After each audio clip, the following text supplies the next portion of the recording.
Buenos días, hermanos, ¿cómo están? Bien. Esta mañana nos toca volver a la epístola del apóstol Pablo a los Filipenses. Vamos a abrir nuestras Biblias en Filipenses al capítulo 4, por favor. Mientras van buscando, recordamos que esta epístola fue escrita por el apóstol Pablo, no en un tiempo donde Pablo estaba de vacaciones. Pablo estaba en una prisión domiciliaria, en una casa alquilada en Roma. Él estuvo ahí por 2 años, nos cuenta el médico e historiador Lucas, también evangelista, que estuvo por 2 años enteros en una casa alquilada en Roma como preso del Imperio Romano, esperando qué iba a ser de él. Él tenía una audiencia con el César, todavía no sabía si iba a seguir vivo, si iba a morir. Y él desde esa casa alquilada, que en realidad era una pensión, tenía la libertad de poder predicar el evangelio, tenía la libertad de recibir visitas, tenía también, obviamente, la libertad de escribir cartas, pensar. Podemos decir que esos 2 años fueron como un tiempo especial donde el Señor le permitió al apóstol Pablo meditar mucho, conocer más del Señor, pero sobre todo recibir nueva revelación. Ellos sí podían recibir todavía nueva revelación que tenía que ser escrita para las iglesias de todas las épocas. Por eso tenemos hoy, por la gracia del Señor, esta epístola de Pablo a los Filipenses. Muchos dicen que es la epístola del gozo, ¿sí? Porque se nombra muchísimo el gozo. Y hoy vamos a leer también este aspecto del contentamiento, ¿sí? Pero en realidad lo que es el tema principal de toda la epístola es no tanto el gozo, sino el objeto del gozo del apóstol Pablo. Esta epístola nos habla de que Pablo había experimentado la vida de Cristo, había aprendido a vivir a Cristo. Por ende, el tema central de toda la epístola es la fe victoriosa de Pablo en medio de esta prueba. El tema es la vivencia de Cristo en la vida del creyente. Vamos a dar lectura a los versículos que nos toca esta mañana. Filipenses capítulo 4, versículo 10. Dice así la palabra del Señor: En gran manera me gocé en el Señor de que ya al fin habéis revivido vuestro cuidado de mí, de lo cual también estabais solícitos, pero os faltaba la oportunidad. No lo digo porque tenga escasez, pues he aprendido a contentarme cualquiera sea mi situación. Sé vivir humildemente y sé tener abundancia. En todo y por todo estoy enseñado, así para estar saciado como para tener hambre, así para tener abundancia como para padecer necesidad. Todo lo puedo en Cristo que me fortalece. Señor, te pedimos tu asistencia en esta mañana una vez más, para que al hablar tu palabra, Señor, seas tú preparando nuestros corazones, que tengamos un terreno fértil para recibir esa palabra de vida. Te lo pedimos en el nombre de Jesús. Amén. Había una distancia considerable entre la ciudad de Filipos y Roma. Los hermanos en Filipos y el apóstol Pablo tenían una relación muy amorosa, de compañerismo, de amistad. Entonces los hermanos en Filipos decidieron enviarle al apóstol Pablo una dádiva, una ofrenda para sus necesidades en Roma. El encargado fue Epafrodito, que era uno de los filipenses. Así que Epafrodito emprende este viaje desde Filipos hasta Roma y le hace llegar el donativo, la ofrenda, la ayuda económica al apóstol Pablo. Así que Pablo, después de un tiempo, decide volver a enviar a Epafrodito a Filipos con el principal objetivo de agradecer a los filipenses. Así que el principal objetivo de esta epístola es agradecer a los filipenses por este donativo. pero obviamente Pablo aprovecha la oportunidad para escribir otros asuntos que tenían que ver con la necesidad de la iglesia en Filipos. Así que Pablo también habla de otros aspectos espirituales que era necesario que los filipenses conociesen. Pablo ora por los filipenses, les exhorta a que sean de un mismo sentir, porque evidentemente había alguna situación ya de división entre ellos. Les hace saber que el hecho de que él estaba en Roma en realidad había redundado más bien en el progreso del evangelio, porque aún en la casa del César había llegado el evangelio. Les advierte de las falsas enseñanzas tanto de los judaizantes como de los libertinos. Y por último, Pablo deja este tema, el tema del agradecimiento. Después de haber tratado estos temas a lo largo de toda la epístola, Pablo ahora se centra en su principal objetivo por el cual escribió la epístola, o sea, agradecer a los filipenses por este donativo. En el versículo 10, Pablo dice: en gran manera me gocé en el Señor de que ya al fin habéis revivido vuestro cuidado de mí. Cuando Pablo recibe este donativo, hermanos, el apóstol que había subido al tercer cielo, el apóstol que se había encontrado en el camino a Damasco con el Señor, el apóstol que había visto al Señor, el apóstol que había recibido más revelación que muchos y había inclusive revelado ese misterio y aclarado cuál era el misterio de Dios en Cristo y de Cristo que es la iglesia. Este apóstol, lleno de dones, lleno de gracia, lleno de bondad, lleno del Espíritu Santo, que conocía a su Señor, recibe este donativo y se alegra en el Señor. Esto, hermanos, nos muestra en primer lugar que hay un aspecto humano del apóstol Pablo que él no quería esconderlo. Pablo, cuando recibe este donativo, no dice: hermano, no necesito porque Dios es mi fortaleza. No, él se alegra en el Señor porque él reconoce que aunque él tenía al Dios del universo con él, también era un ser humano con necesidades. Tenía este tesoro en vasos de barro porque era frágil. Y esto nos muestra, amados hermanos, en primer lugar, la necesidad que tenemos cada uno de nosotros de reconocer que aunque tenemos al Dios del universo habitándonos, nos habita en cuerpos frágiles que necesitan descanso, necesitan del cuidado, necesitan comer, necesitan cariño. La necesidad del obrero se expresa a través de este texto donde él reconoce que se había alegrado en el Señor de que finalmente ellos habían renovado el cuidado por él. Qué lindo es, ¿verdad, hermanos? Cuando alguien cuida de nosotros. Qué precioso es cuando alguien se acuerda de nosotros. Yo recuerdo una conversación con uno de los pastores de una de las iglesias en Italia. Hablando con él, le preguntaba los desafíos del ministerio. El hermano se llama Dino Genta, de una ciudad en Asti, cerca de Torino, y él me decía: mira, Tomás, los desafíos del ministerio no son pocos. Necesitamos la gracia del Señor para tratar varios asuntos. Estamos cuidando a varias familias, exhortando, ayudando, predicando, viendo cómo podemos impactar la ciudad, y me hablaba de todos los desafíos que tenía como pastor. Y al final yo le pregunté: ¿y vos cómo estás? Bueno, Tomás, eso es clave. Y me dijo una frase en italiano que se traduce así: ¿quiénes cuidan de los que cuidan? ¿Quiénes ayudan a los que ayudan? ¿Quiénes exhortan a los que exhortan?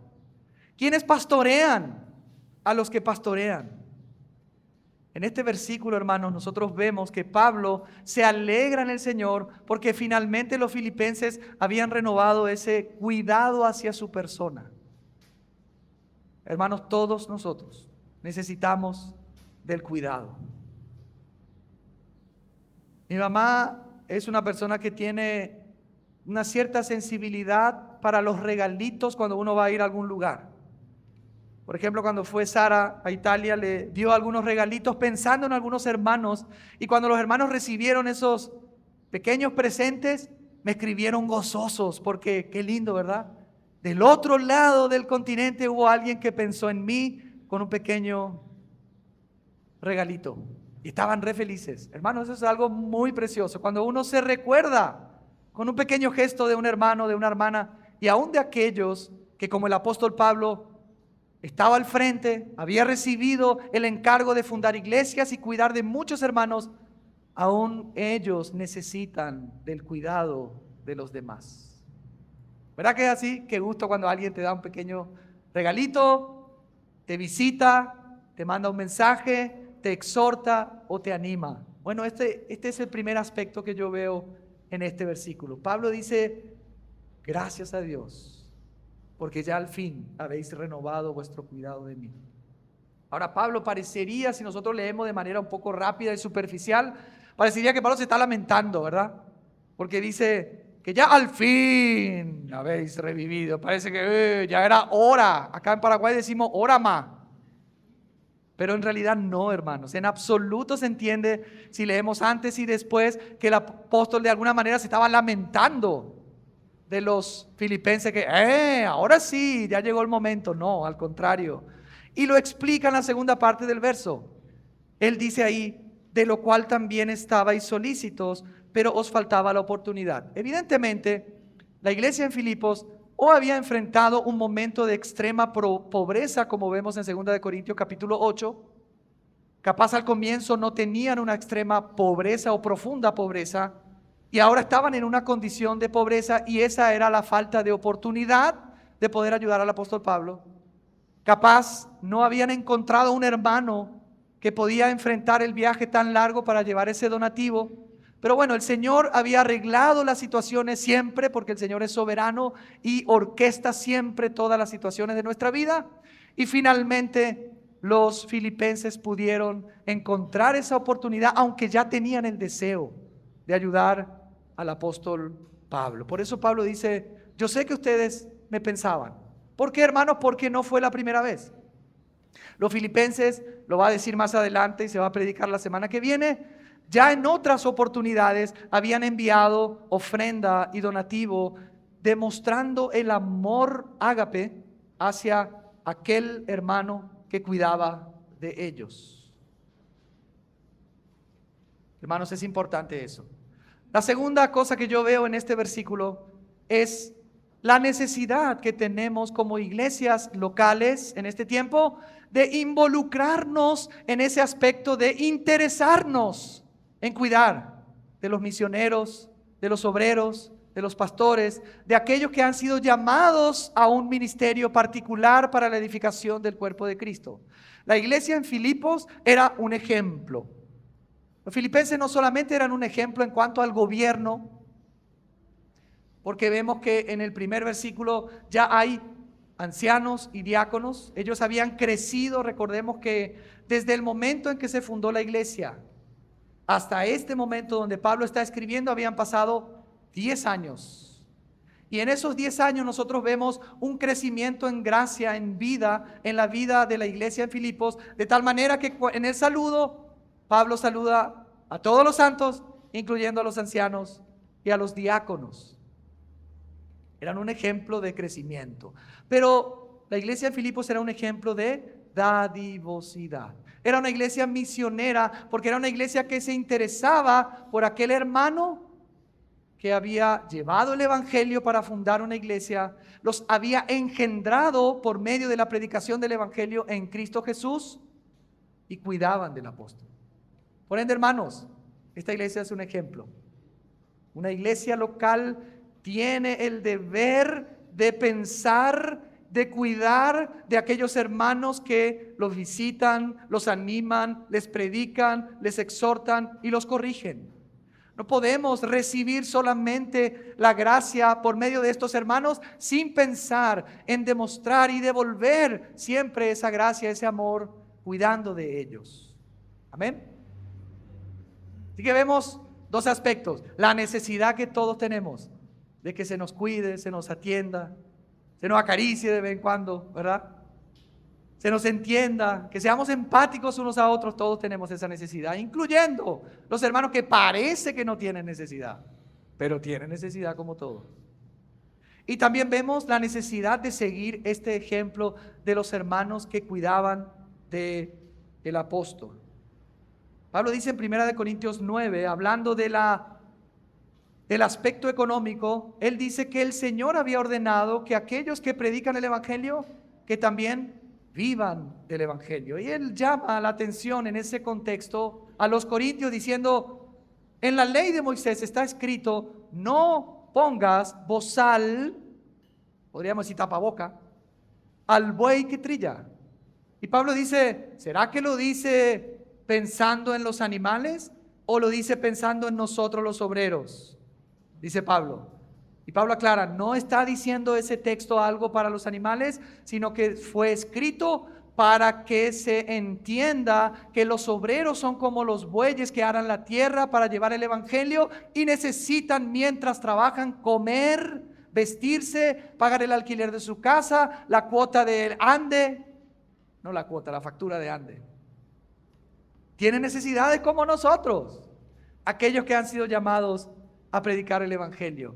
Así que, hermanos, Pablo mismo en una de sus epístolas dice en el Gálatas capítulo 6, versículo 6, el que es enseñado en la palabra, haga partícipe de toda cosa buena al que lo instruye. Amén. A veces esa cosa buena puede ser un dinerito, puede ser una ofrenda abundante, como en este caso, o puede ser un mensaje, un compartir algo, un abrazo, ¿verdad? Una visita. Amén. Qué alegría.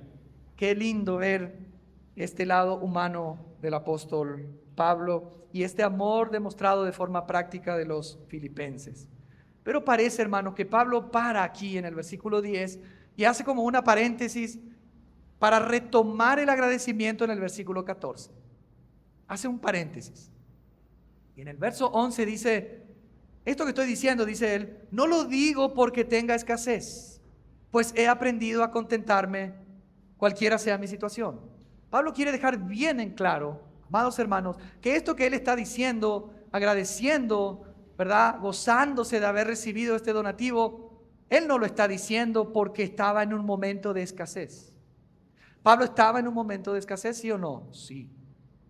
Hermano, él era un prisionero romano encadenado a un soldado, eso se repitió varias veces, y el Imperio Romano le concedió a Pablo cierta libertad, pero Pablo tenía que pagar el alquiler de la casa, de la pensión. Pablo tenía que comprar de su comida. Pablo tenía que comprar para sus vestidos, para su abrigo. Era Pablo el que tenía que solventar esos gastos en esos 2 años. Vas a estar preso, pero te vas a ocupar de vos mismo. Y Pablo recibía visitas y por ende recibía también donativos. Pablo nunca pidió, yo no veo en absoluto, en ninguna epístola del apóstol Pablo, ni aún en el libro de los Hechos, que Pablo haya pedido ofrendas, pero él recibía ofrendas. No siempre, pero de algunos lo recibía. Pero Pablo dice aquí, hermanos, esto que estoy diciendo no quiero que lo malinterpreten, porque aunque estoy en un momento de escasez, quizás se había pagado el último mes de alquiler, cuando está escribiendo ya debía 2 meses, he aprendido a contentarme, cualquiera sea mi situación. Esa palabra contentarme en el griego es autarques. Esa es la palabra en griego. He aprendido a contentarme, autarques. Otra necesidad que yo veo, hermanos, es que tenemos que aprender a contentarnos. Ese término da la idea de ser autosuficiente, de estar contento con lo que uno tiene en ese momento, independientemente de las situaciones externas. Es como un país que se autoabastece y que no necesita importar productos para sobrevivir porque tiene lo suficiente para avanzar. Ese es el término, autarques. Él aprendió a contentarse, cualquiera sea su situación. Y nosotros sabemos, amados hermanos, que ese contentamiento que tenía el apóstol Pablo, también como una nación que ahora tiene sus propios productos en su tierra para no depender de otros, Se puede decir que Pablo había entendido que tenía en él un tesoro, una provisión que era suficiente para enfrentar cualquier situación. Y ese tesoro, esa provisión, era la persona gloriosa de Jesucristo el Señor. Cristo era suficiente para Pablo. Él había aprendido, él no nació así. Él no tenía en el ADN el haber aprendido a contentarse cualquiera sea su situación, sino que él aprendió a lo largo de su carrera cristiana y de su camino con el Señor, a través de dificultades, pruebas y aún momentos de abundancia, a depender su estado de ánimo, no de lo que sucede afuera, sino de lo que sucede adentro. Pablo, yo me imagino si él decía, si Jesús está en el trono y todavía sigue sentado en el trono, todo está bien. Si Jesús está en mi ser, todo está bien. Él había aprendido a contentarse cualquiera fuese su situación. Yo no sé si Pablo escribió Hebreos, pero tengo dudas, tengo sospecha de que fue él. Capaz Lucas fue el que escribió. Pero miren lo que dice el capítulo 13 de Hebreos en el capítulo 5.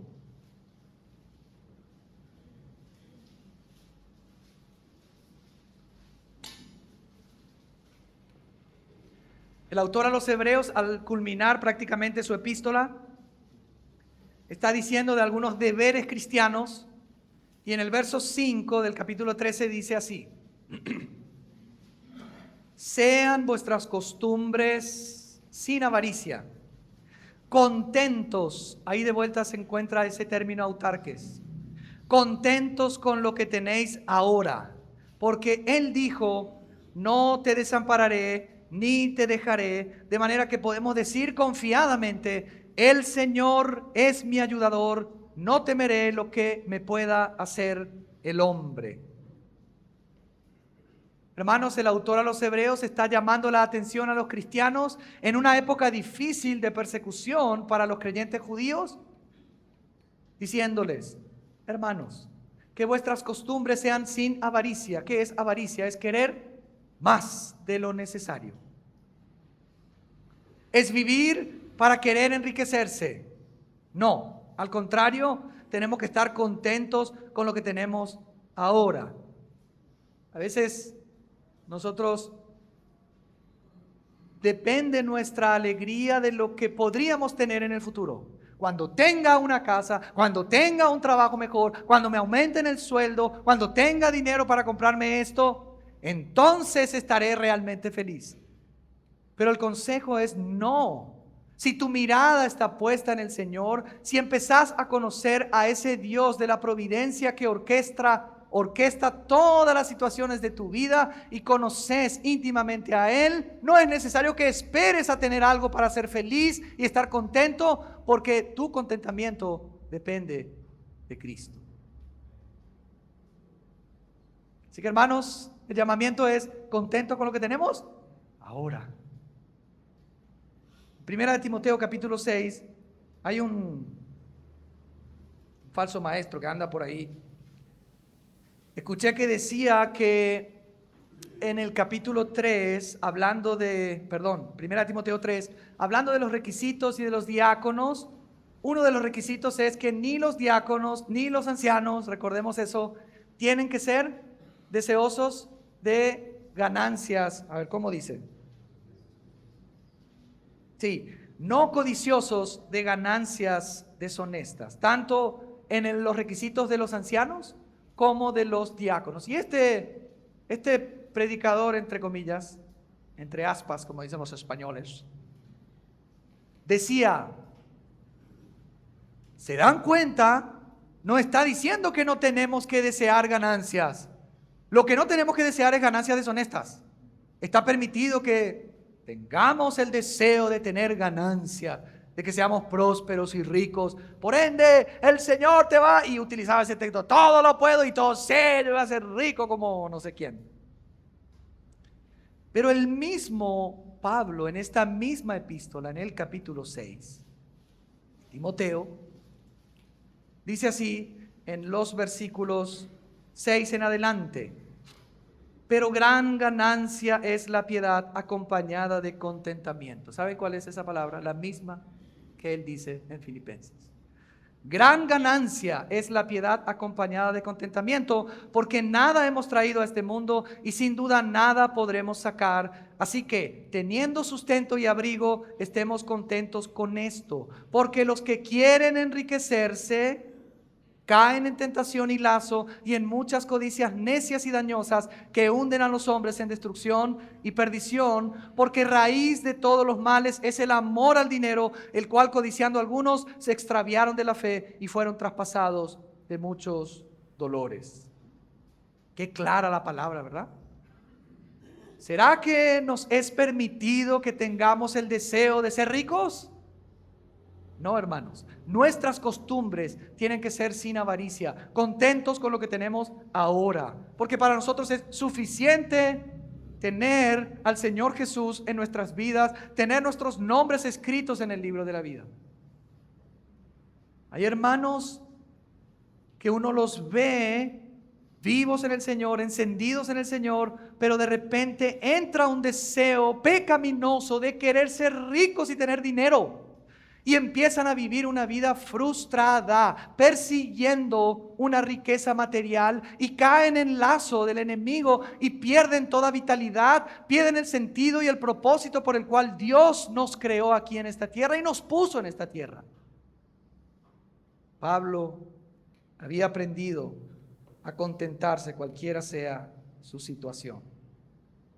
Ahora es interesante, hermanos, que Pablo no está hablando solamente de una situación de escasez. Y acá quiero que pongamos atención. Vamos a leer el versículo 12 de Filipenses 4. Eso que dice en el versículo 11, él lo va a desglosar en el versículo 12. Y dice ahí: sé vivir humildemente y sé tener abundancia, en todo y por todo estoy enseñado, así para estar saciado como para tener hambre, así para tener abundancia como para padecer necesidad. En todo y por todo estoy enseñado. Esa palabra estoy enseñado, hermanos amados, es mueo en griego. Pablo, por ende, no está limitando su aprender a contentarse en cualquier situación a las cosas negativas, entre comillas. También está hablando de las cosas positivas. Pablo aprendió a mueo, fue enseñado. Ese mueo en el griego significa una iniciación para conocer algunos secretos.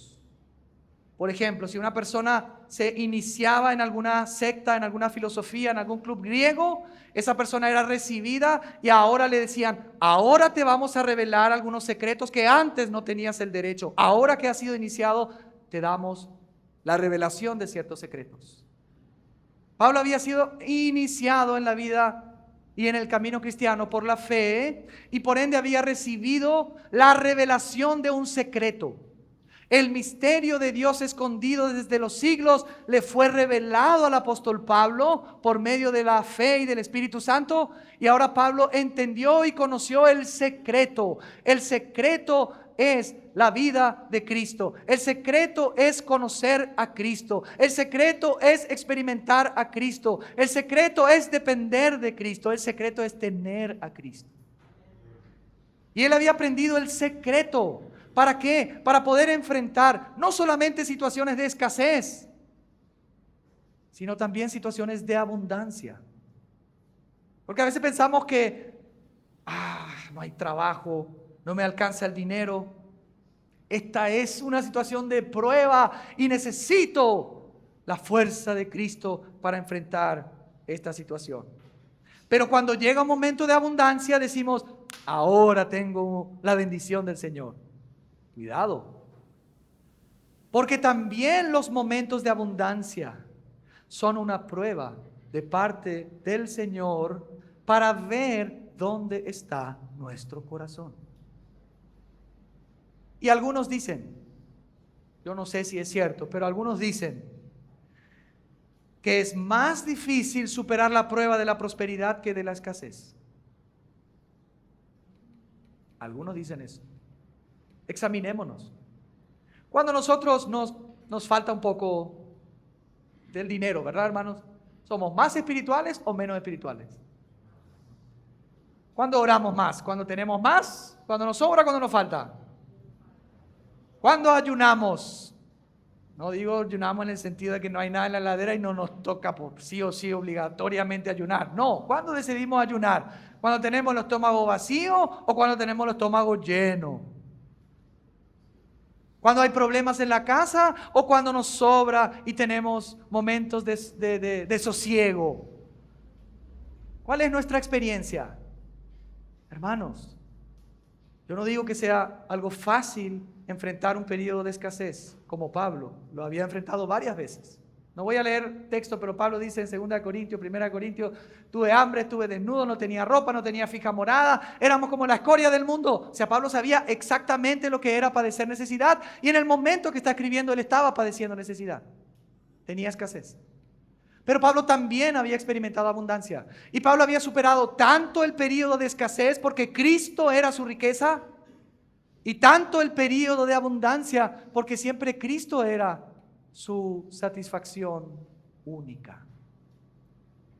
Hay un hermano que está fiel, se congrega, abre su casa, discipula, ora, enseña, predica y hay escasez. Nosotros vemos ¡qué alegría! Pues el Señor empieza a prosperarlo, empieza a pagar sus deudas, empieza a ordenar su vida económica, el Señor le da trabajo, le aumenta el sueldo, vuelve a ganar dinero y empieza de a poquito ese fervor a apagarse. Empieza a descansar, ya no se levanta antes para orar, ya no predica con tanto fervor, ya no tiene tanta pasión como antes. ¿Por qué? Porque la prosperidad está evidenciando que en realidad no es Cristo todavía el motivo por el cual Él se alegra, sino que son las situaciones externas. Y aquello que tiene que ser un motivo para glorificar a Dios y para estar firmes en Cristo se vuelve un ídolo en nuestro corazón y un obstáculo para que nos apaguemos y estemos muertos espiritualmente. Pero también viceversa, Hay hermanos que han superado la prueba de la prosperidad siendo fieles al Señor, llenos del Espíritu, pero pasaron un tiempo de escasez, capaz pequeño, y perdieron la fe, el ánimo, dejaron de orar, de congregarse, se enojaron con el Señor. Pablo había aprendido el secreto. Yo me acuerdo que había un jugador que jugaba conmigo, se llamaba Pavel Nedved. El estadio estaba lleno, él jugaba con una pasión, una garra.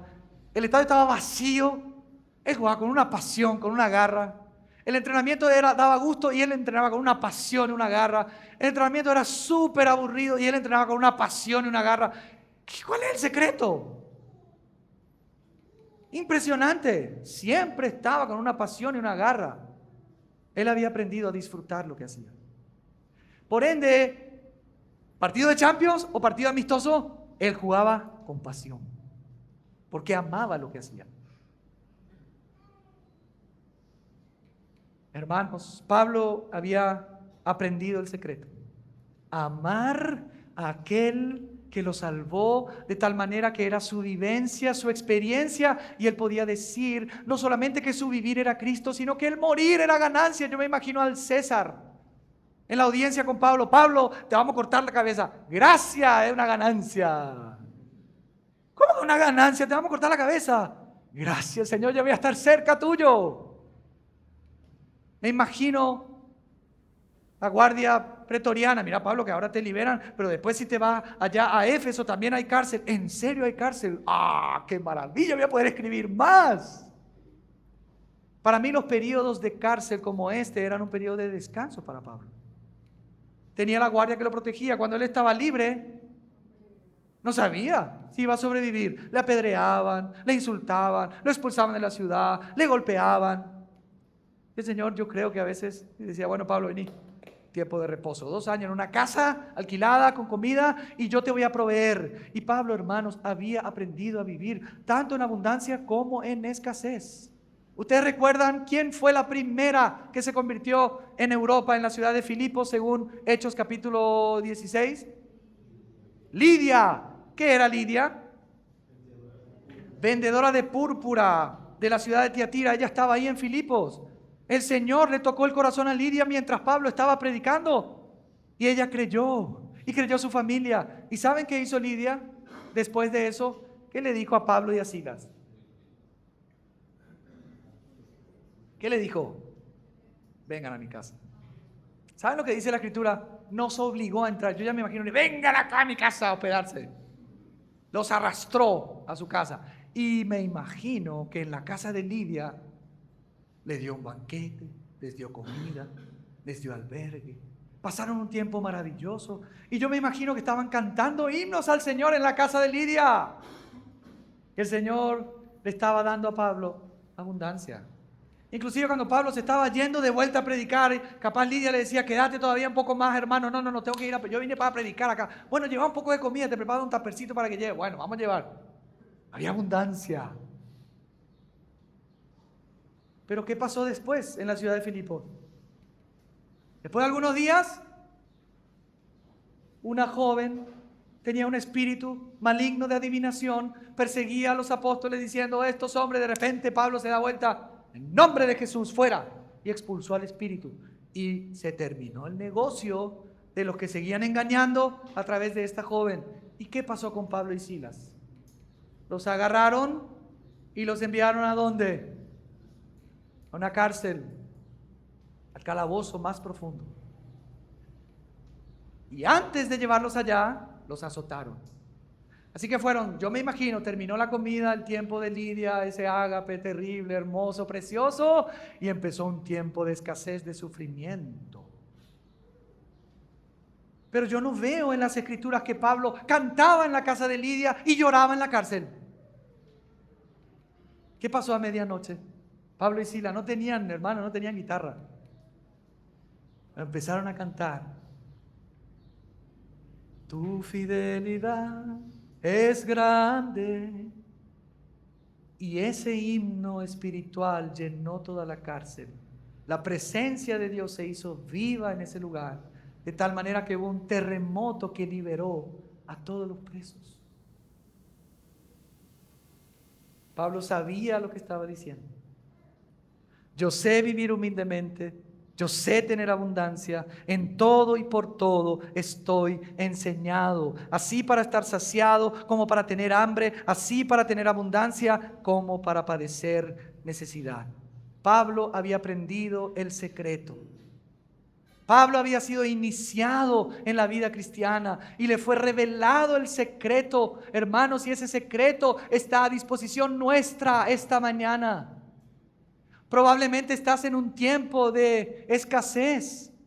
Probablemente estás en un tiempo de enfermedad, en un tiempo de presión, en un tiempo donde te estás preguntando, ¿será que puedo educar a mis hijos en la casa? ¿Será que voy a ser capaz de mantener a aquel hijo que está en mi vientre y todavía no sé si voy a poder sustentarlo? ¿Será que voy a poder soportar la presión laboral que estoy viviendo? ¿Será que voy a poder soportar la escasez que estoy experimentando hace meses y el Señor me tiene ahí? Bueno, hermano, yo quiero decirte que si conocemos al Señor y su providencia, si conocemos la gloria de Cristo, el carácter de Dios, que Él es el dueño del oro, de la plata, Él es el que creó todas las cosas y Él es el que trasciende todas las cosas y Él ha orquestado todo lo de tu vida, entonces descansa, porque en Él hay descanso, en Él hay satisfacción y en Él hay seguridad. Y capaz si estás en un momento de abundancia, de sosiego, donde las cosas van mejor por la gracia del Señor, aprende a mirar a Cristo y a disfrutar de ese momento sin que tu corazón se vuelva a las bendiciones y no al que da las bendiciones.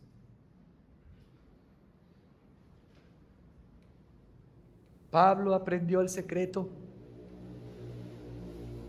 y es un secreto que está a disposición de todos nosotros. Pablo dice en el capítulo 1, al versículo 21, para mí el vivir es Cristo. No es un método, no es una serie de cosas, es una persona. Y por ende el morir es ganancia.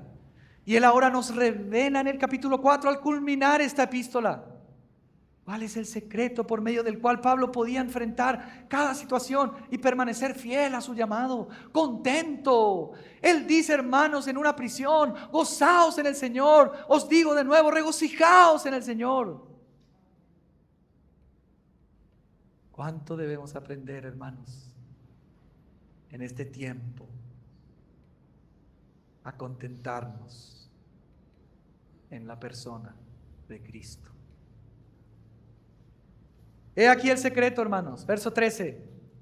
Todo lo puedo en Cristo que me fortalece. Aleluya. Vamos a repetirlo.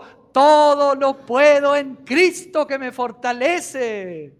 Él es la fuente de energía inagotable. En Él no hay poder solo para ayudar a algunos. Cristo tiene el poder de todo el universo. Él es la fuente del poder. En Él no hay absolutamente vacíos de poder. Él es el poder inagotable. Él es la fuente de energía. Él es la fuente de paz.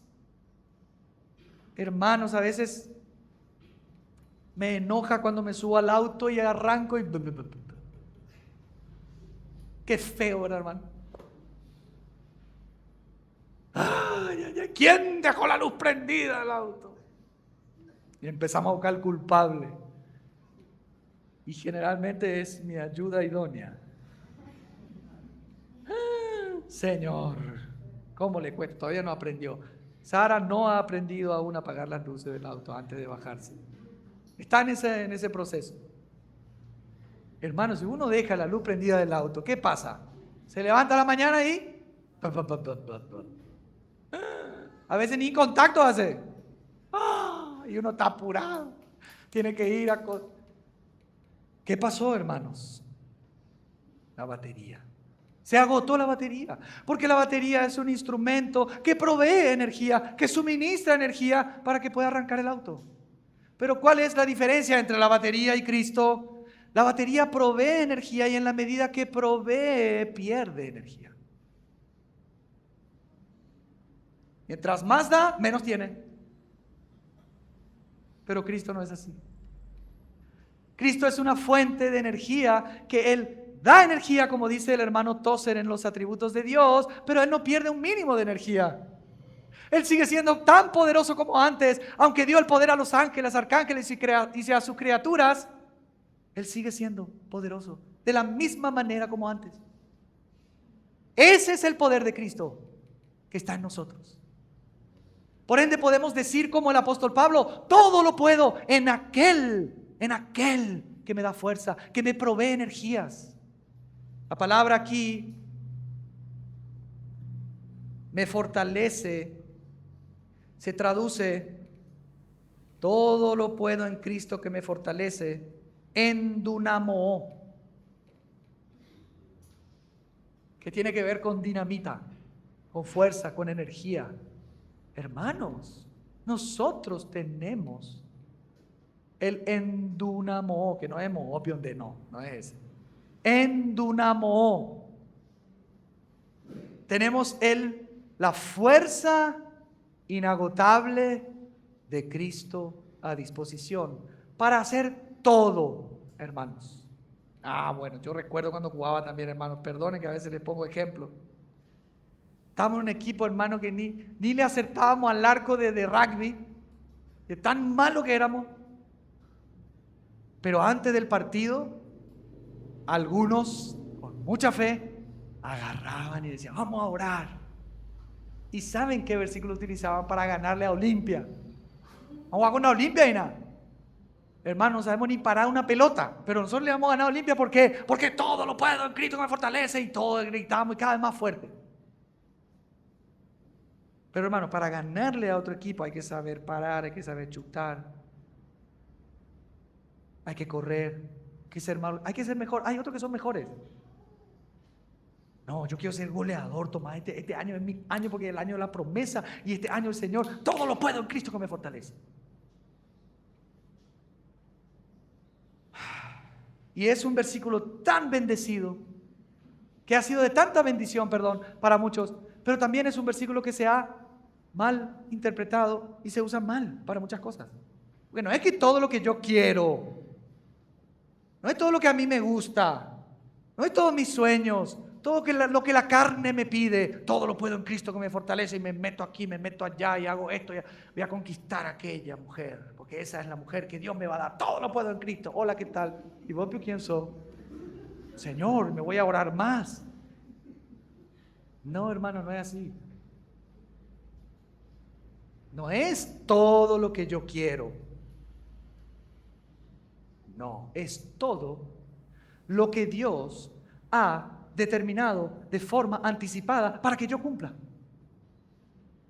Hermanos, toda nuestra carrera cristiana, toda nuestra vida y nuestras experiencias, lugares donde hemos nacido, vivido, matrimonios, y todo eso ha sido orquestado por el Señor. Y todo lo que el Señor te dio como dones, Él te lo dio para que cumplas una determinada labor en tu casa, en tu trabajo, en el matrimonio. Y todo eso lo podés hacer. Todo eso lo podés hacer. ¿Por medio de quién? De Cristo que te fortalece. Todo lo que Dios ha preparado de antemano, nosotros no somos salvos por obras, por gracia sois salvos mediante la fe. Pero dice también más adelante en el versículo 10 de Efesios 2 que somos hechura suya, siendo creados en Cristo Jesús para las buenas obras. ¿Y saben lo que dice? Las que Él preparó de antemano para que anduviésemos en ellas. En este tiempo que hemos recibido a uno de los obreros, el hermano Gerson, en casa, una mañana estábamos desayunando y el hermano, como es un hermano sensible al Espíritu, dijo: esta mañana estaba orando y el Espíritu me dio una palabra. Y le miró a mi esposa y le dijo: no va a faltar gracia. Uf. Yo agarré esa palabra, ¡pum! No va a faltar gracia para que hagas lo que el Señor te llamó a hacer. Porque a veces las madres, con los hijos, con las situaciones en la casa, con las situaciones capaz de enfermedad, con los maridos que el Señor les dio, necesitan una provisión nueva y fresca de gracia. No va a faltar la gracia, porque hay una fuente inagotable que es Cristo, y a través del Espíritu de Cristo vamos a tener lo necesario y lo suficiente para poder enfrentar, superar y ser victoriosos en todo aquello que Dios quiere que hagamos. Claro que todo lo puedo en Cristo que me fortalece. No tengamos temor. A veces estamos tan temerosos. Yo me acuerdo que no sé qué me pasó, hermano. Al comienzo de mi vida, digamos, de futbolista, no tenía temor de subirme al avión. Me subía, me dormía, bailaba, tranquilo yo. Después no sé qué pasó. Desde que empecé a tener hijos, empezaron a sudar las manos, hermano. Cada vez que estaba allá arriba y temblaba, miedo, y cada vez pensaba peores cosas. Me agarró un pavor de subirme al avión, en serio. Yo sabía que habían aeropuertos donde están muy cerca del mar, y entonces hay mucho viento. Y yo sabía que ese aterrizaje, y ya me iba y me acercaba a otro que yo sabía que también tenía miedo como yo, y nos ayudábamos los dos, y todos se reían de nosotros. Y a veces, hermanos, pensamos lo peor. Yo no me voy a subir a ese avión porque va a pasar lo peor, y muchas veces toda esa imaginación que tenemos, en realidad, la mayoría de las veces no sucede lo que pensamos. Pero el miedo nos tiene bloqueado. Hermanos, capaz tenés un desafío. Tenés que enfrentar a tus padres, a tus hijos, a tu esposo, a tu esposa, a tus pastores. Todo lo puedo en Cristo que me fortalece.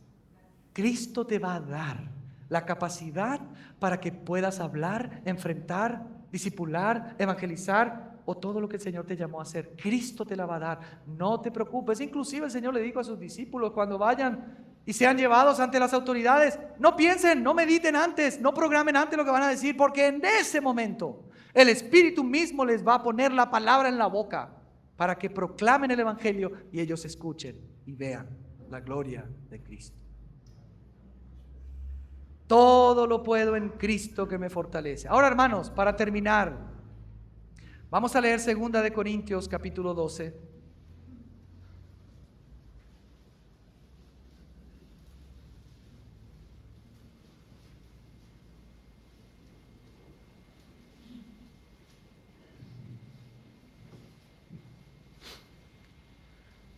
Pablo está hablando de un aguijón que tenía en su carne y que había pedido al Señor 3 veces que se lo quite. Llega al versículo 9 y dice, y me ha dicho, 2 de Corintios 12, 9, y me ha dicho, bástate mi gracia, porque mi poder se perfecciona en la debilidad. Hermanos, a veces lo leemos tantas veces y no meditamos lo que significa este texto. Miren lo que le dice el Señor. Bástate mi gracia te es suficiente. He aquí el secreto. He aquí el secreto. El secreto que Pablo aprendió era, bástate mi gracia, porque mi poder se perfecciona en la debilidad. Por tanto, de buena gana me gloriaré más bien en mis debilidades, para que repose sobre mí el poder de Cristo. Hermanos, si queremos experimentar el poder de Cristo en nuestras vidas como un suministro, necesitamos reconocer nuestra debilidad y humillarnos delante del Señor y decirle al Señor, Señor, yo no puedo, no soy capaz, no sé cómo hacer, no sé cómo salir de esta situación. Te lo admito y te lo confieso, Señor, pero así vengo a tu presencia y necesito de tu provisión. Necesito que tu Espíritu me revista de poder, que tu poder repose sobre mi vida para que ese vivir de Cristo me capacite y yo pueda ordenar mi vida. Yo pueda dejar ese pecado que me está venciendo. Pueda dejar ese orgullo que me está matando. Pueda dejar esa apatía. Pueda dejar ese amor al mundo y ya liberarme de todas esas cosas del mundo que no adornan la doctrina cristiana. Porque a veces venimos, hermanos, y levantamos la copa de la cena del Señor después de haber levantado copas farreando toda la noche.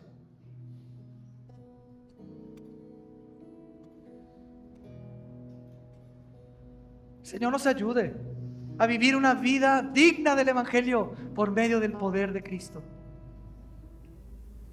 Él nos ha llamado a una vida de victoria. Pablo nos muestra una vida victoriosa.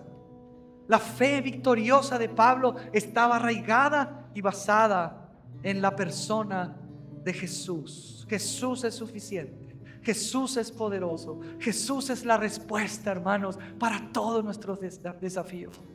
No faltará la provisión. Señor, nos ayude a poder aprender como Pablo el secreto y que cuando venga el Señor nos encuentre firmes en la fe de Cristo.